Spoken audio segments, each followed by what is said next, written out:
Welcome back to part 2 of the supercharger for the scooter build. Yesterday I fired up the milling machine and took one of these blocks and turned it into this. Didn't turn out quite as well as I was hoping. First of all, I broke off a drill bit in there before I got too far in the process, so I sawed the corner off, cut a couple other marks in there, and was able to get that drill bit out of the aluminum stock. It was in there pretty darn deep. And then I rotated the thing and re-drilled everything. So we were able to save the stock. Next thing is my tool path. Not looking too bad up there.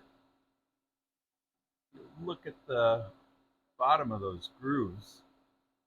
There's just a bunch of chatter in there. That thing was just chattering to beat the band. I did some changes to the tool path, and hopefully we can do that better. Another thing I'm hoping today is I had 4 shutdowns of the milling machine because of brownouts. I've got a 3-phase rotary converter in the shop to run the 3-phase, and just a little glitch in the power caused a brownout, which shuts down the rotary 3-phase and stops the machine. So I've reset the tool paths. We're going to try to machine this second block and make it a little prettier than the first one. I think the first one's still salvageable, but let's see how nice we can make one. Here we go. So we will get the stock set up in the machine. It's not quite square in there. I've got a lot of room to wiggle on this, so not super critical. That's good enough. So we'll honk that in there pretty darn good.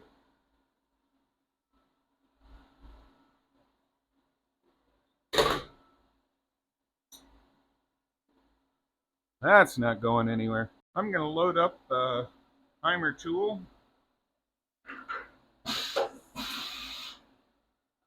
And we'll set the X and Y axes.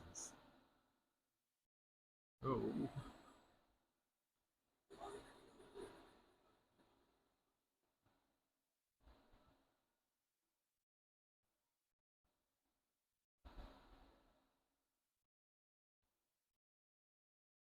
Bring that around to 0, 0. And there is our X-axis. Now we'll take it over to the Y.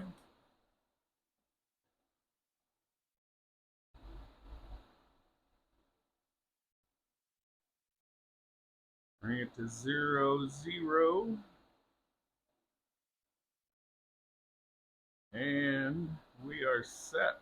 We still should be good from the Z-axis from yesterday, doing our first impeller.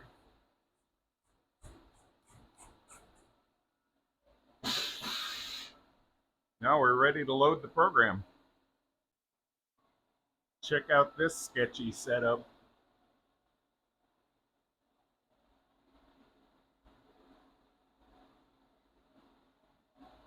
See if we can ruin that old camera.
Here's that nasty chatter I'm getting. I've tried messing with the speeds and feeds, and I think it's a length of that tool that's causing it. I needed that long tool to do those whole lobes, but I think it's just not able to keep up. I bought the biggest one I could to try to avoid this, but let's see if it works.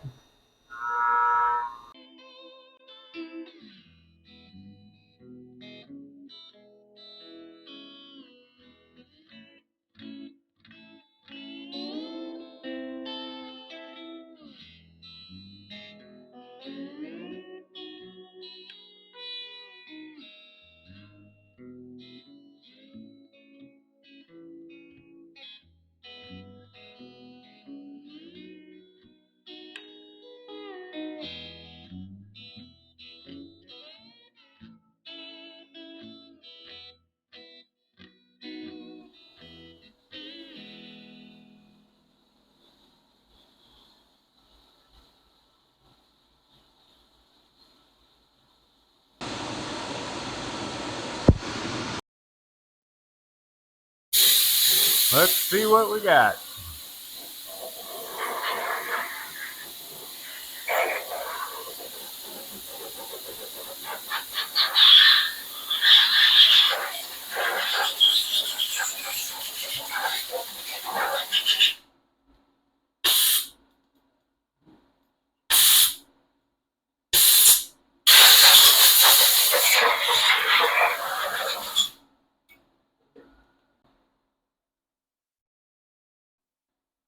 I think they'll work though.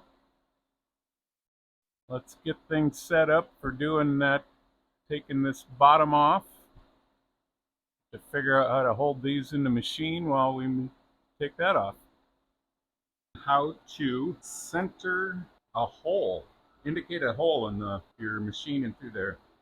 So we're going to bring the tool down into the hole carefully so we don't bump anything. And then pick an axis, X or Y, doesn't matter. And find an edge. And when you get to the edge, zero your machine, and then go straight across to the other edge.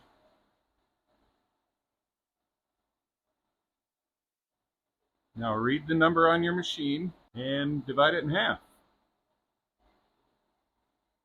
Take the machine back to that position, that number divided in half, and zero the machine. Now you've got that axis. Now you should be in the middle of the other axis. So we're doing Y now. Again, go all the way to the edge. Find that edge. Zero the machine.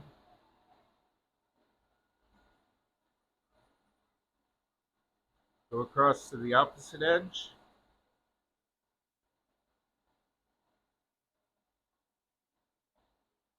Now take that number, divide by 2. Take the machine back to that number. Zero that axis. And you have just found the center of that hole. So I've found the center of the hole now. I am going to bring this down. I had to do something kind of goofy on my setup, so I'm taking my Z measurement from right here. So I am 4 inches above the part, and my stock is 0.774 above the part. So I'm going to set my Z at positive 4.774.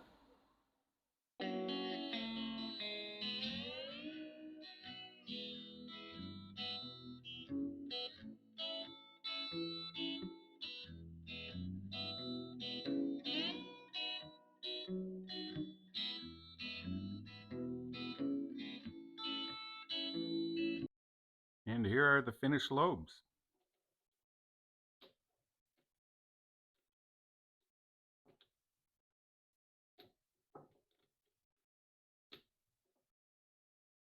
Again, they're not perfect. So this little knob here is the spacer. The oil seal goes over that, and then this goes up against the bearing on the wet side. And this little nub right here, that is the tolerance spacer for the bearing on the grease side. I think these are going to work. So that's it for part 2 of the Supercharger build.